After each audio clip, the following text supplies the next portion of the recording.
دادگا سزای بەسەر کارگەر و بەندەوار داسەپان بە ساڵێک و 2 مانگ و شێروان تەها بە 2 ساڵ و 3 مانگ و مەسعود شەنگاری بە 3 ساڵ و 6 مانگ جار بوو دادگایکردنەکەی ئەمڕۆکە تەنها ئەوە بوو ئەمە ئومێدیۆمان هەبوو دادگا مادەکەی بگۆڕی بەڵام مادەکان نەگۆڕی بەداخەوە بەڵام ئەو سزایە کە بەسەر جیراوانی بالینیاندا سەپاند سزایەکە تەواو سیاسیە ئەو سزایەکەوە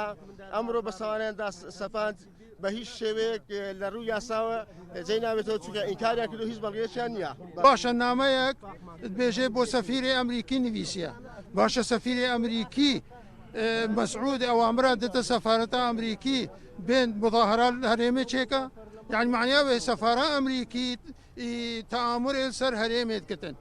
باشە ئەفە ناگونجێت لێک رخكرة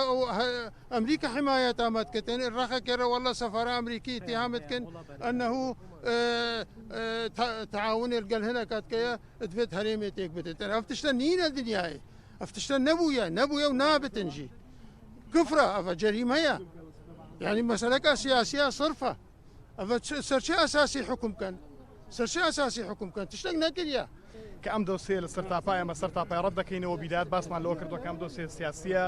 دوو لەو بەڕێزانە سزا دران بۆی کە تۆمەتی بێبنەمایان خراوەتە پاڵ بۆی کە هەوڵی ژێرە شوێنی و تێکدانی هەرێمی کوردستانیان داوە لە کاتێکدا ئەم تۆمەتانە بێبنەما بوون و ئێمە لە بیدایەتی جەلسەی جیراوانی بادنیان و ڕاجیراوانی بادنیان باسمان لەوە کردووە کە ئەم تۆمەتان تەواویان سیاسین و سزادانەکەی ئەمڕۆژ ناو هۆڵی دادگایی هەولێر بە سزای سیاسی دەزانین و پێمان وایە ئەم تۆمەتانە هیچ بنەمایەکیان نییە و دەمەوێت لێرەوە ڕای بگەێنم کە دەنجی بادینان و دەنجی ئازاد لە کوردستان بە سزادان و بەڕاپێزکردنی زیندان بە هیچ شێوەیە کەپ ناکرێتەوە. 3 ساڵ و 6 مانگ لە بۆ مەسعود شەنگالی بەڕاستی ئەمە تووشی شۆک کرد هەروەها 2 ساڵ و 6 مانگ لە بۆ شێوان تاها یعنی شێوان تاها کەسەکە هەموو ژیانی خۆی لەناو منەظەمات و لەناو